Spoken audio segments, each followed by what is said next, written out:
Well, I can't think of a better way to start this episode off. Oh, I can. Conjuring, take one. Cool. Ah! That's our hey sound guys, test. what's up? I'm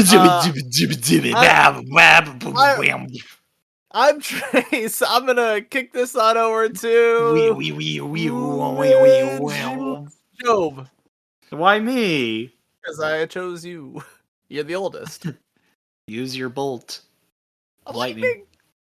What's up, everybody? My name is Jobe. I am 5'9", 300 pounds, and I can't see my dick. Kicking it over to Marshall. Hey, this is Marshall. We'd like to welcome you to another episode of Scare by Scare. We're excited to have everyone listening with us today, and make sure you got your Capri Sun pouch ready for our patented Capri Sun break. Actually, I'm gonna real quick. To all of the buttholes and scareheads out there, we are starting a campaign to have Capri Sun sponsor us. So if you want to harass your local supermarket about that for us, They have the power, and we Yeah. need you to use yours. I know where our people. demographic is. Go to your local Hy-Vee or your Fairway.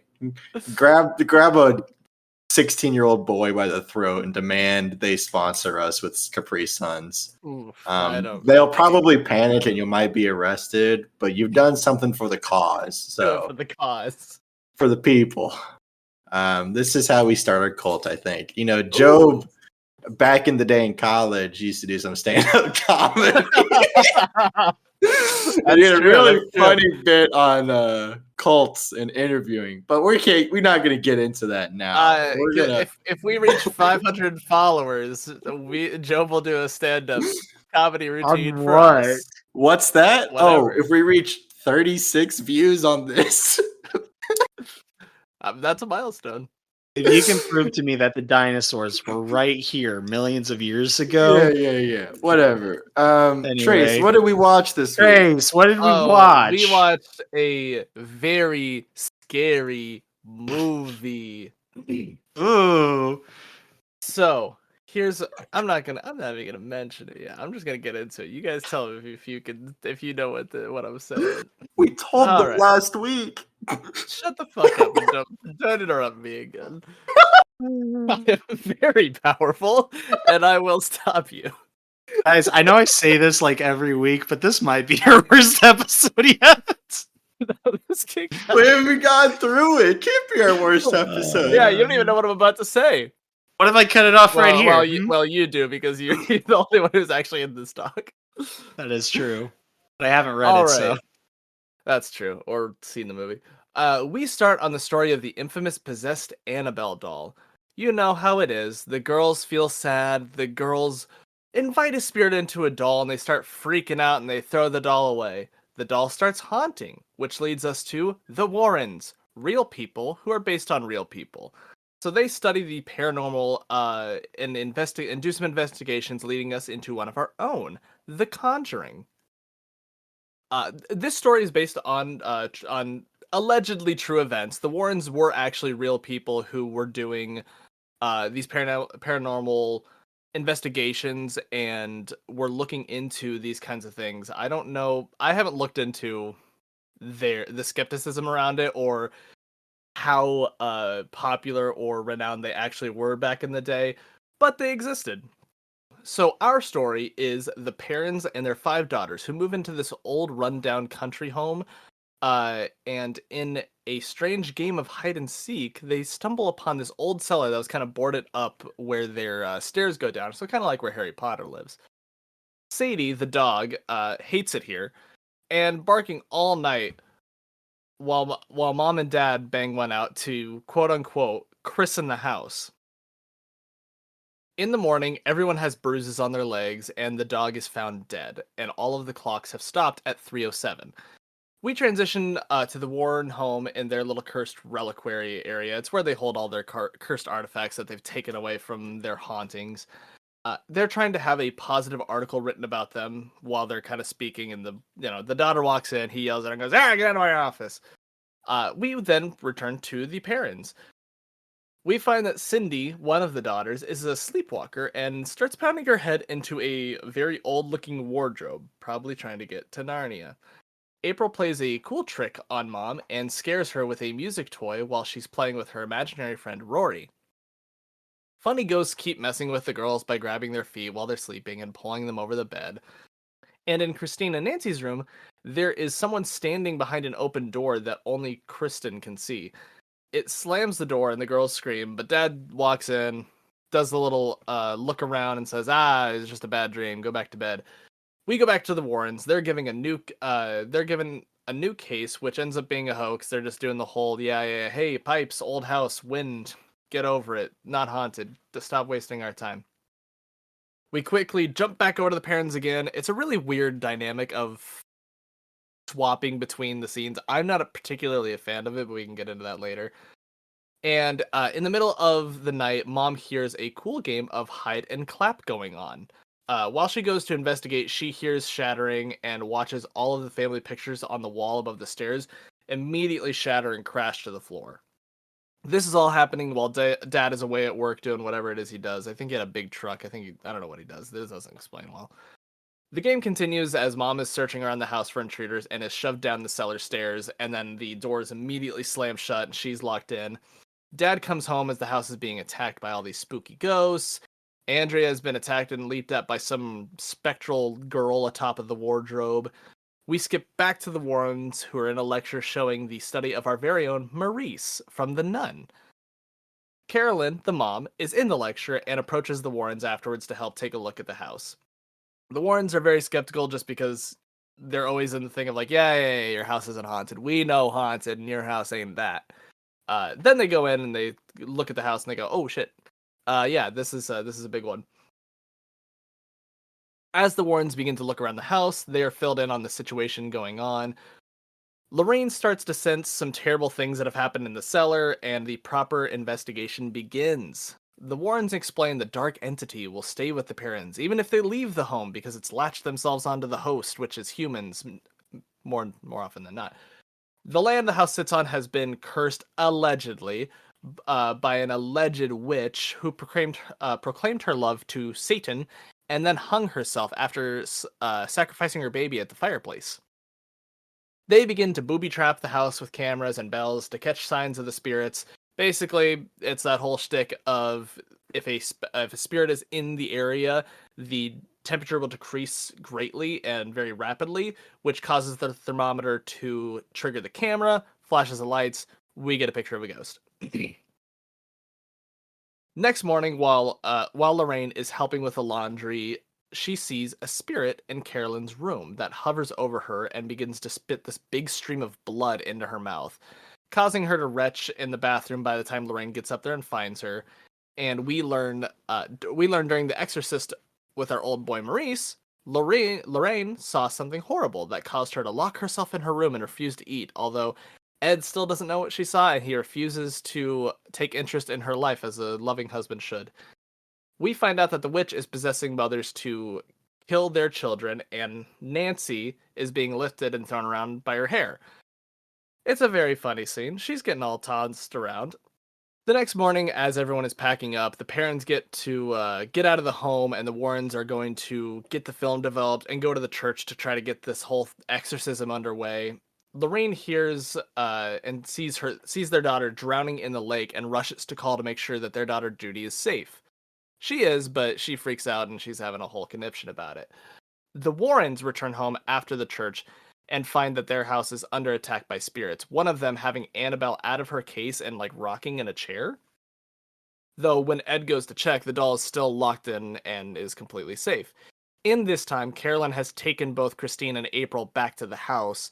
As everyone else arrives, they find Carolyn trying to kill Christine with a pair of scissors, and April is nowhere to be found. Carolyn is bound to the house by the witch, who tries to leave and immediately gets burned by her, and everyone ends up back in the cellar trying to subdue Carolyn while she bites a big chunk out of the cop's cheek.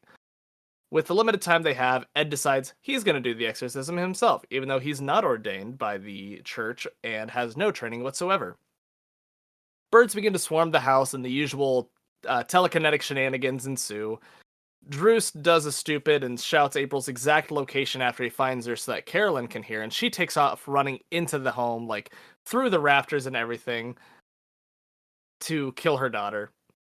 Through their joint efforts, however, Ed, Lorraine, and Roger, her husband, are able to break the hold on the witch Bathsheba, who is possessing Carolyn. The family is reunited and should probably start setting some money aside for the years of much needed therapy that they're going to have, but for the most part, they live happily ever after. Yay. I would just like to say, I feel like people have bounced back from worse. Children have gone through far more traumatic situations and don't need years of therapy. They just abuse alcohol. I Yeah, mean, they back can in just that time. repress it or something, and be like, no, I'm just gonna Yeah. bury that down Well- and not talk about it ever. Compartmentalizing does wonders. Okay, Trace, bringing it up again. You brought it up. Why not? I don't know how. I haven't skated in a while. One time I saw Jobe go and try a skateboard, and then he came back and half his face was gone. Oh, I remember hearing about that. I wish I was there for it. God, Marshall, were you just stalking me? All your stories are about me. It's weird. It's like you guys knew each other before the podcast. I never even got his email address. Yeah. I'd like to apologize for any sudden stoppings or distractions during my summary. There was a lot of sexting going on in the chat while I was trying to talk. All I was hearing is Do you ever role play as Mufasa? That's who you were? I was trying to get there, but no one was backing me up on the role play. no one was trying to roleplay with me, and I wanted to be Mufasa. I couldn't remember the name of the hyena voiced by Whoopi Goldberg. I don't know. Did they ever have a name? I thought it was Scar. Just always was like. Blah, blah, blah, blah, blah. No, because when you beat him up in Kingdom Hearts. God damn. I'll figure it out. Don't worry. So we watched the. Oh yeah. Conjuring. It's Shenzi, Banzai, and Ed. Yeah, Shinzi. Everybody, Hold on. Shenzi. Yeah, everybody knows Ed though. Okay, so we watched The Conjuring. If we anyone didn't get that because no one ever said the fucking title of the movie. I said the title. Oh yeah, when they go, oh, it's Conjuring time. My deck doesn't have any pathetic conjurings. As a wimpy little boy, I didn't watch like any scary movies as a kid. I think I can count on like 3 fingers the number of scary movies I've seen as a kid. So you've seen 3. Yeah. If you count Jaws. Do you count Jaws? I do. No, it's a thriller, I think. Yeah, bitch. Yeah. So I didn't watch this movie when it came out. This is the first time I've ever seen this movie. And yeah, it was scary. It's one of the few movies that we've watched where I've actually been terrified. I feel like I say that a lot. But it was genuinely frightening. I was telling my compatriot over here, fellow brother of the cause, Jobe, at the beginning, that for me the beginning when there was like less substance, but less actual like shit going on in the movie, it was scarier than towards the end when they're just like performing an exorcism. So like when it's the stuff that you don't know, I feel like that's what like possession movies and kind of all that stuff kind of when it's the unknown, it's when it's scary. And then at the end they're like, oh, we just have to do an exorcism, we got 50 cameras set up. Easy. This is just easy stuff, guys. Come on. It's simple. We got a plan. No. And I want everyone to be freaked out. Nobody even dies doing the exorcism. Like, not an old priest, not a young priest. Like, there was no priest there. We saw one priest for like 30 seconds, and he's like, well, I'm going to take this one all the way to the top. And they're like, the top? And he goes, it's okay. I'll rush it. Imagine, like, you're the priest. You got to go down to your local UPS and USPS and send a fucking high priority overnight mail to the Vatican. Does the Vatican have like a physical, like, cause it's Vatican City. Address? Yeah, but like, does it have like a physical address, like Vatican Street? Hold on, let me see. It is 00120. I'm gonna butcher this because it's Italian and I took German in high school. Città del Vaticano, Vatican City. That's lame. Why couldn't it be like 4277 Jesus Way? Hey! And then you build that into a song or something. I don't think they believe in Jesus. They believe in the Wow. one true God, Pope. Pope Oh. Francis announced 3 Chinese bishops in a week, so that's cool. That's Okay, so Anyway, the Pope. back to The Conjuring. I think the problem that this movie shares with a lot of horror good. movies is, like you said, it starts off scarier. I think that more so has to do with the pacing. Like, it starts off, slow. You can't do scares at every corner because that's not how pacing works. And as the movie goes on, you have to do it more and more often, or bigger and more audacious. It staying consistent or staying like at the same level is both like kind of detrimental and beneficial to it because it's not going down, luckily, but yeah, it's not building up. Like you get a couple of scares Yeah. in there, you're like, oh, okay, and then you're gonna, desensitize to that level of the fear that they're trying to portray. Yeah, there's definitely a certain point where as they're building up that, I don't know, for me at least, you kind of just get numb to it. You're just like, it's gonna get crazier.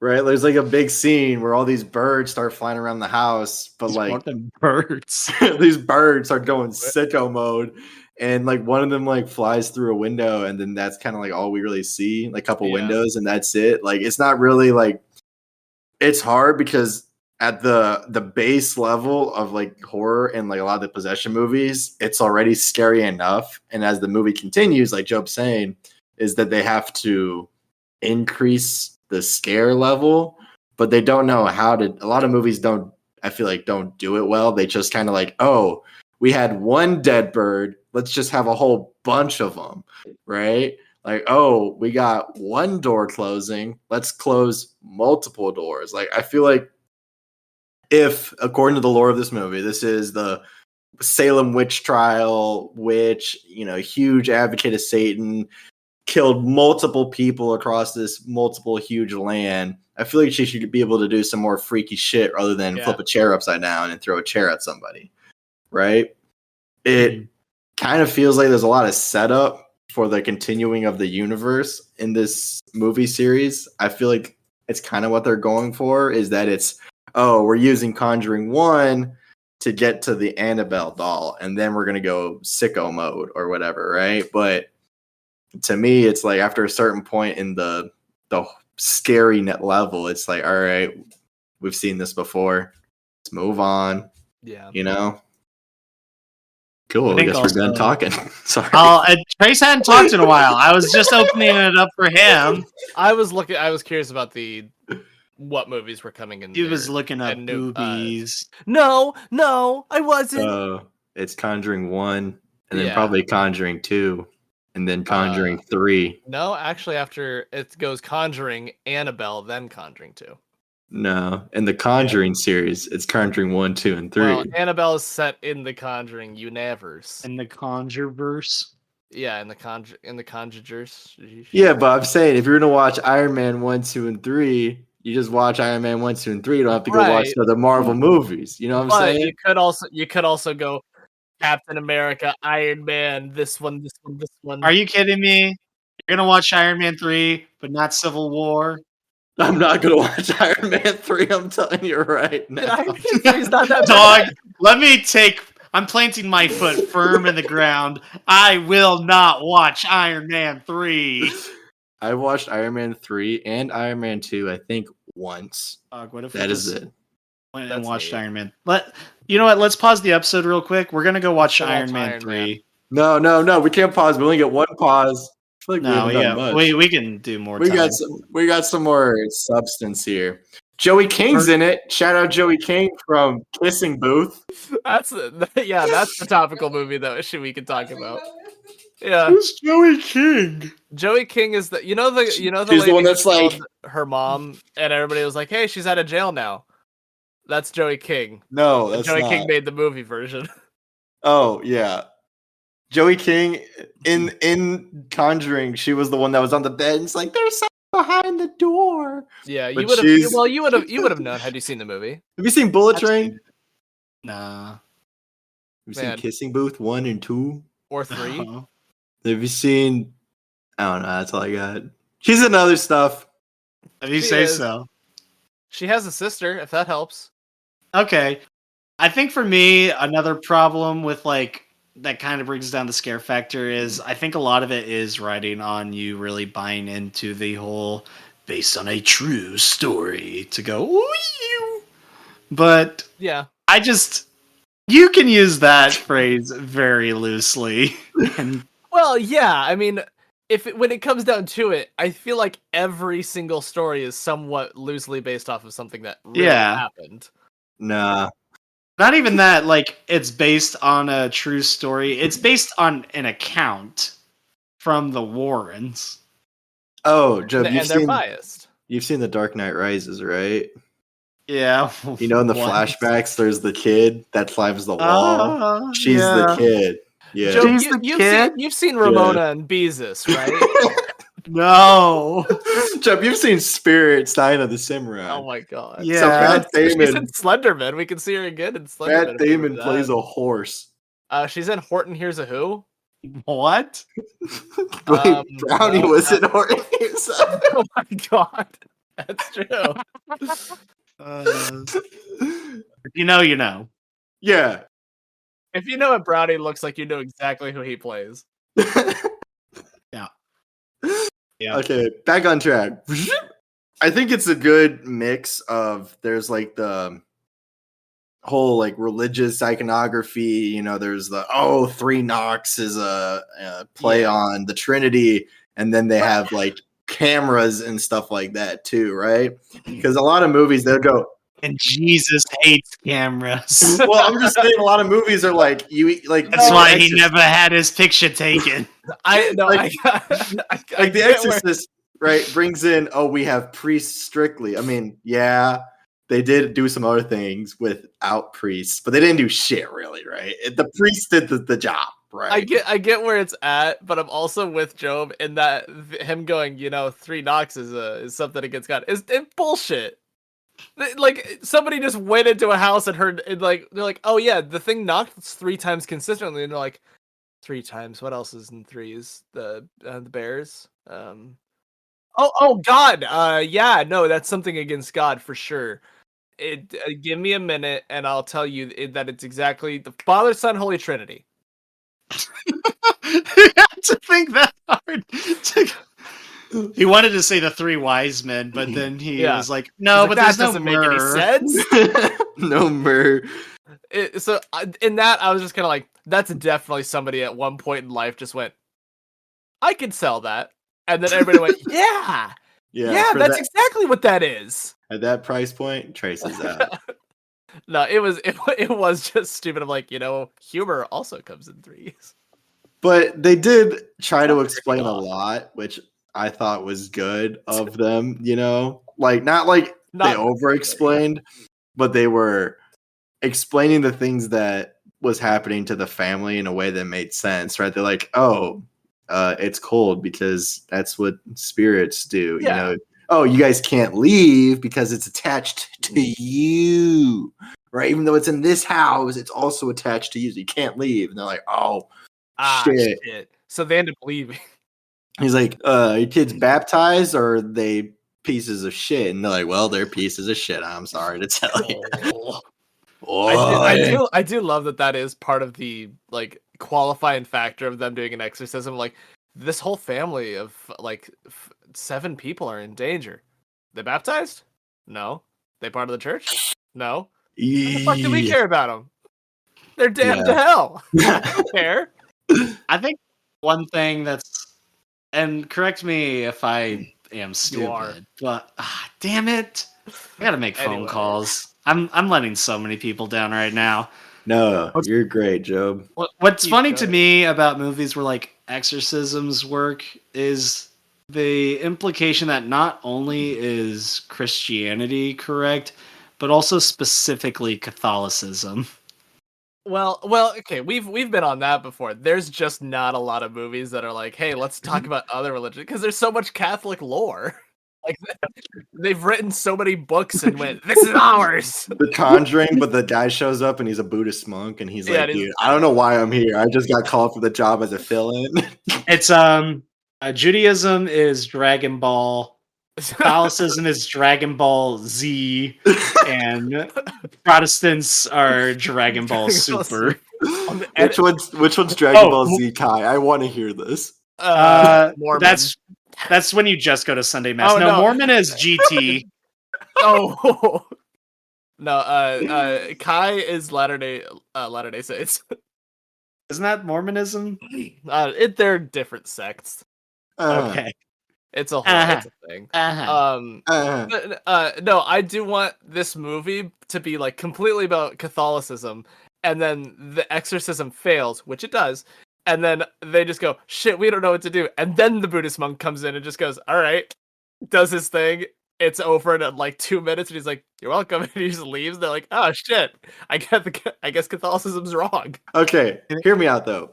Every time there's a movie, except The Exorcist, that there is an exorcism, when they go to do the actual exorcism, they'll be like, and then they'll pause.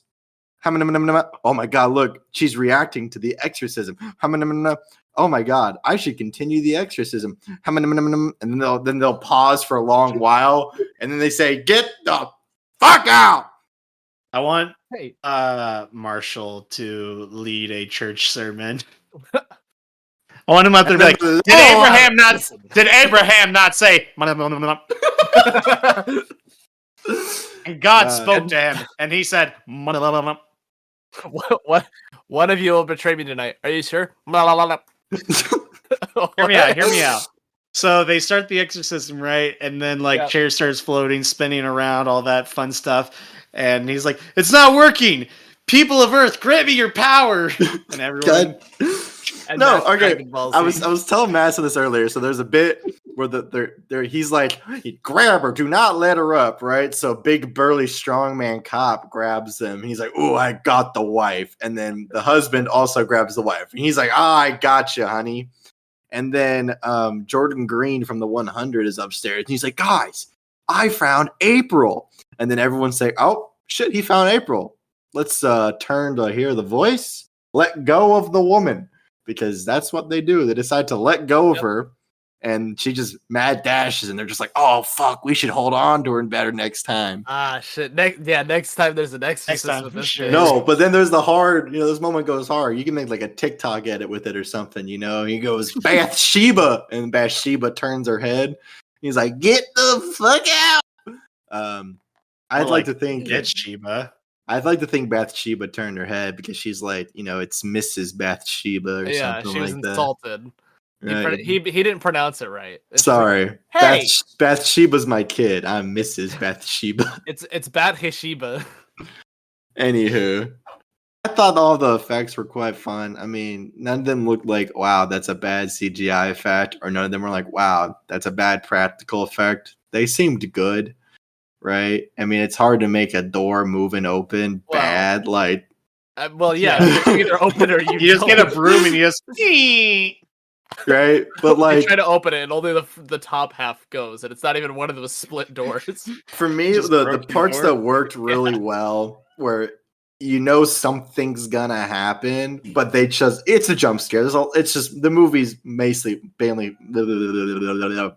You're welcome for the quick sermon. Bless you. Thank you. Praise be. Amen. Amen. Hallelujah. And Here's our collection budget, and give me $50 to go to Bora Bora.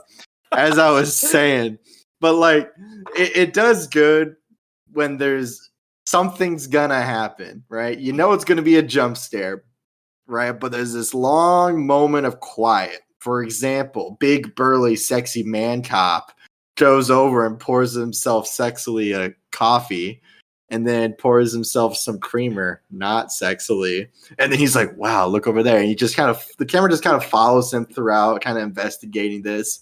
And then you see like a little maid, and then she fucking gets him.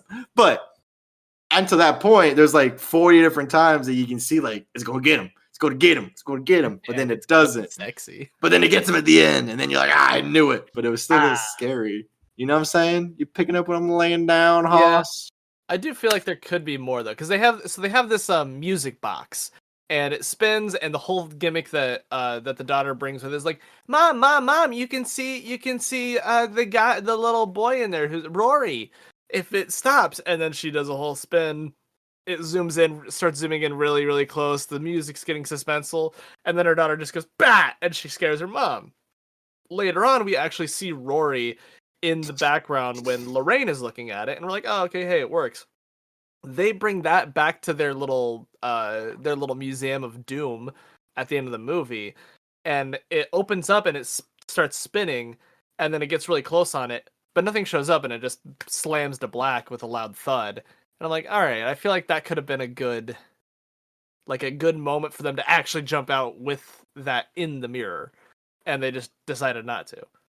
I think the part of The Conjuring for me that's outside of a normal possession movie that made it interesting was how it was so quickly able to get from the house that the whole thing is on to the other house, whatever the last name is. What was the last name? Like Webbins? The Perrins or Warrens?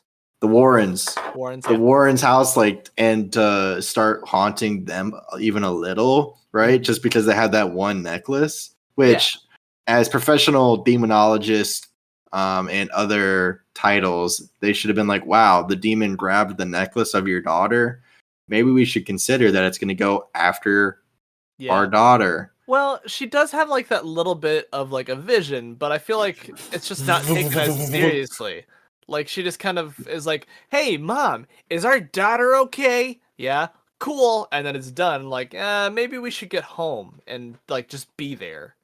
Yeah, Jobe and I were talking earlier that the Ed lost all credibility when they showed his photo at the end of the movie because he just looks like someone that's gonna scam you. Like you see him on the street, he's gonna come at you. He's like, "You want to buy a watch?" And all the watches are gonna say, "Don't buy us, we're fakes." But hey, shout out to all my people that got the robots reference. I know Jobe did. I saw him cringe over there. Let's watch that one next. It's not scary. Okay. That depends. Were they singing? When they go in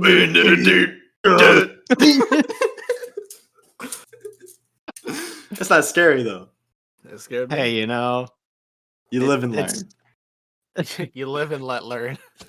All right, gang. I think this is a perfect segue into our little Capri Sun break. Remember what we said about the sponsorship deal. So everyone grab your Capri Suns and start slurping. Guys, I can't get my straw out.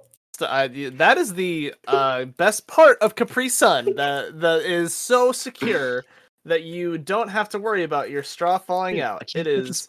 We're literally making Capri Sun thousands of dollars. It makes me feel safe, and I can stab it easily into its hole. I'm so excited about it. All right, hey, cheers, everybody. Cheers. Happy Capri Sun break. On this blessed day. Oh, that's good. It's so good. Marshall can't get it out of his mouth. It's so good.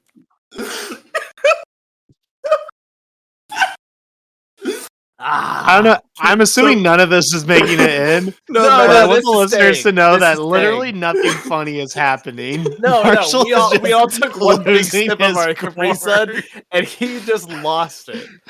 It was Jobe going on this blessed day. Also, I am drinking fruit punch because I am basic, and I don't like the kiwi. Wild cherry. I'm drinking fruit punch. Oh my god, we're drinking fruit punch.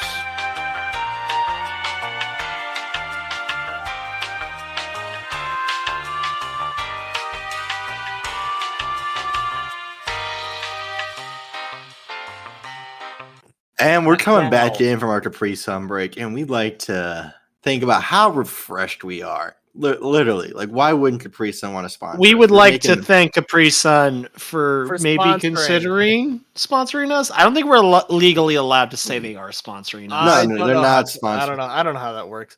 I would like to say how refreshed I do feel and ready to go. We've made them 400. I mean, how much is a pack of Capri Suns? I've bought one pack. So, like $8. This movie is a period piece. It takes place in 1972. Yeah. It's an old time zone. That's why they have the weird TV that has the box.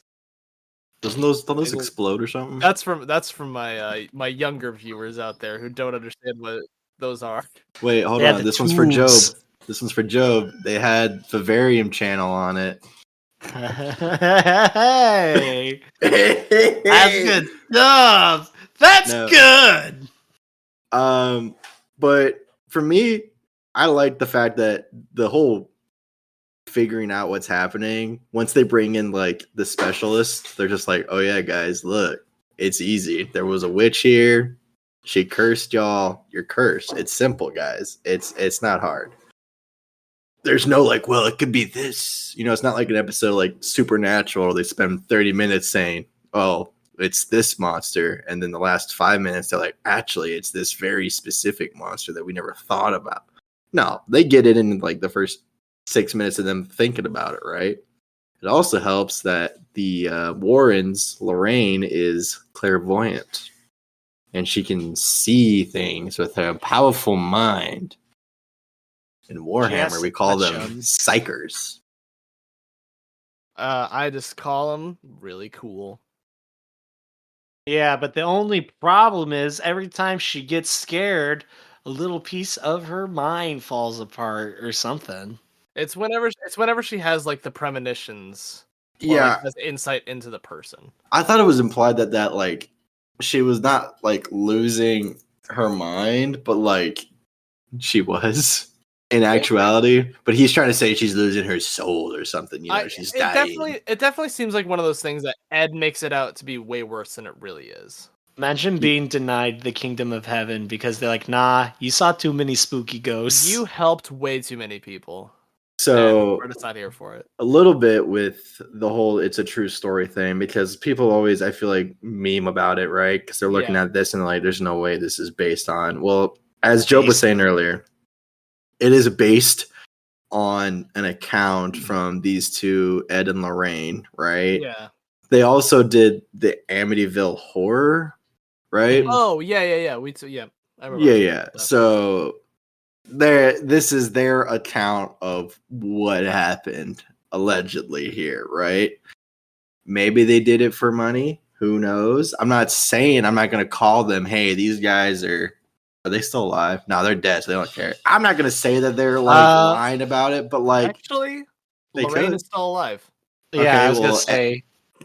No, she died in 2019. I'm looking at the Wikipedia that's page. not what I'm showing.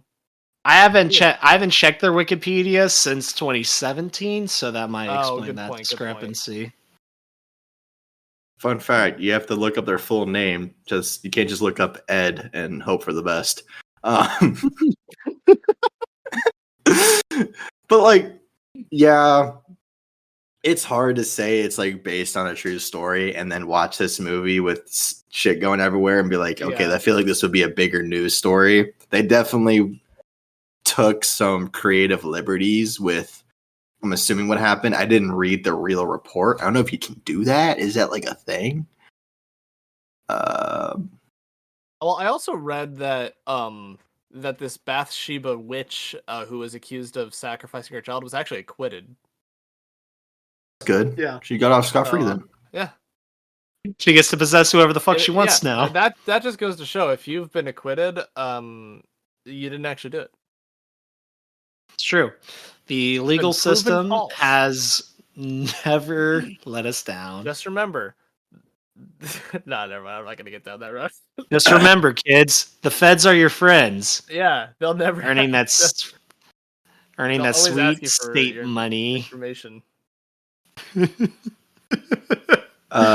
Pay your taxes. That's coming soon. Whoa. Anyway, so okay, if I may pose a question to the table. Yeah, go ahead. So for me, I want to draw like comparisons between this and the Amityville Horror, which for all you buttholes might remember we talked about. Go watch. They're both Warren cases. Marshall isn't here for it. Nope. They're both Warren cases. They're about families in like the 70s getting possessed by a demon, and only one of them features Ryan Reynolds, though. That's true. Ryan Reynolds wasn't alive in 2013, though. Yeah, he had to be reborn in 2015. Wasn't. Wait, Wasn't he doing that movie where he was buried Green Lantern? in was it? I don't know. In 2017? 20 Green No. Lantern was 2011. 2013, Right. what was he doing? I don't know. Don't see anything as of now. All right, Trace, tell me why. He was in the Croods. It was R.I.P.D. is what you're thinking of. No, because there's no way he made the Croods in 2013 and it came out in 2013. He probably did the Croods in 2012 and it came out in 2013. Oh, good point. We need to look for movies that came out in 2014, like The Voices. The Voices, Woman Or and The Gold. I guess Captain. well, this is getting way too far into it. I feel like maybe Turbo. Final answer, we're saying Turbo. So he was in Turbo? I guess. He was Turbo.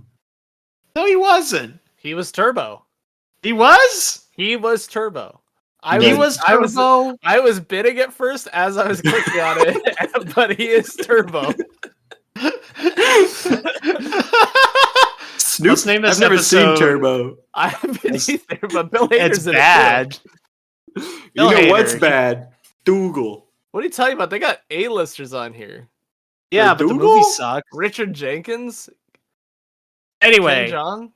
where does this movie succeed where Amityville Horror failed? Because I know you gave this one a higher score, slightly. Honestly, for me, it is just the more it's a personal thing of just actually getting into the Warren investigations. Like in the Amityville one, we don't actually really get into anything involving the Warrens in the movie. At least the one that we saw. I don't know if it's doing it in the 83 other Amityville adjacent movies. But this one actually has like the Warrens there doing these things, taking the action, taking the initiative, doing the investigation. I think it's just like a more fun thing that adds to their lore that we can see cinematography in a movie. And I think it's more fun because I'm very partial to seeing the Warren cases, because while we can't just go, oh, these are true, absolutely, it's based on a real story. It's a fun lore to get behind and kind of be like, oh, what if this did happen though? That's kind of wacky, right? I mean, yeah, it'd be wacky. Did you see what fucking happened in the movie? Exactly. There's a lot of dead birds. Yeah. They single-handedly ruined the bird ecosystem.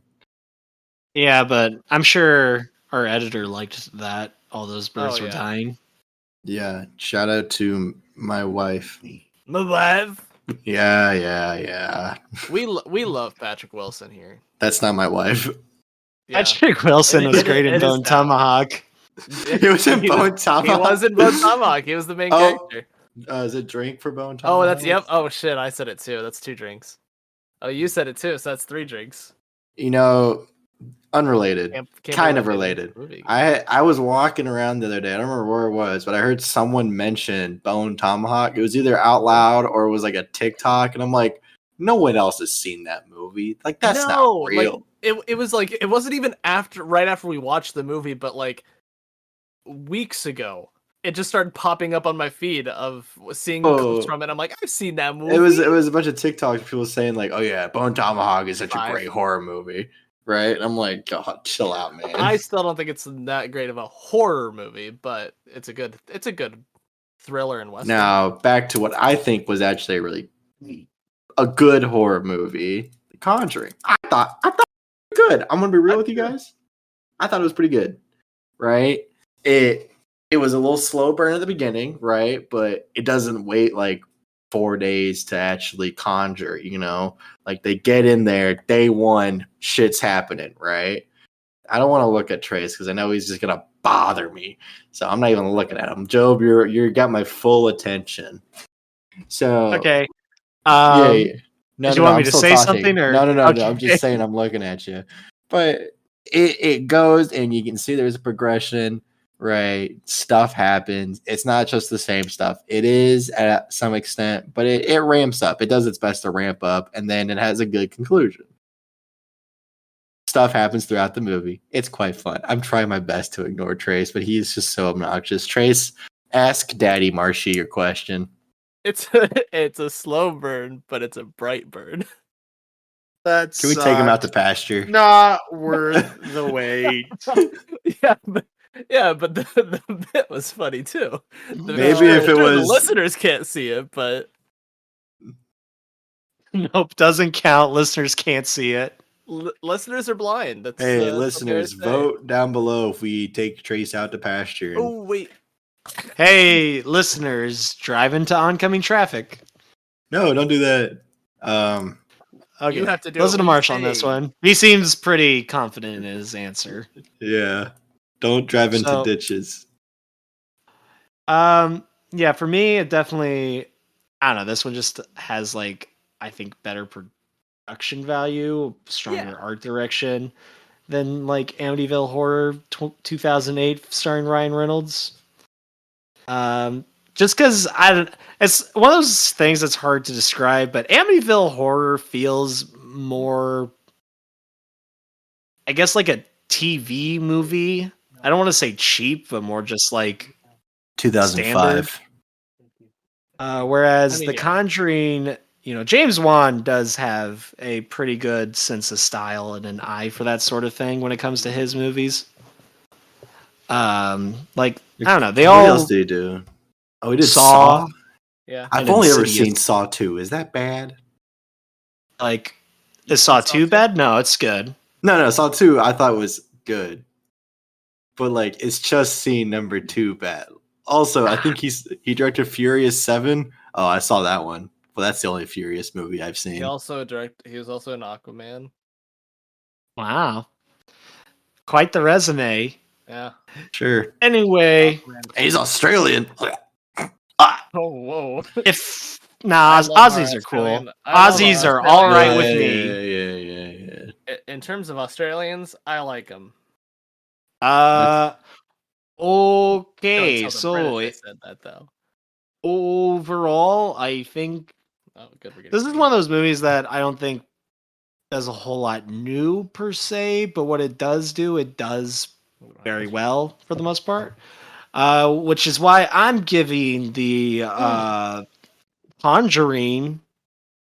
I really thought I'd have a bit for that. Anyway, I am giving the Conjuring a 7.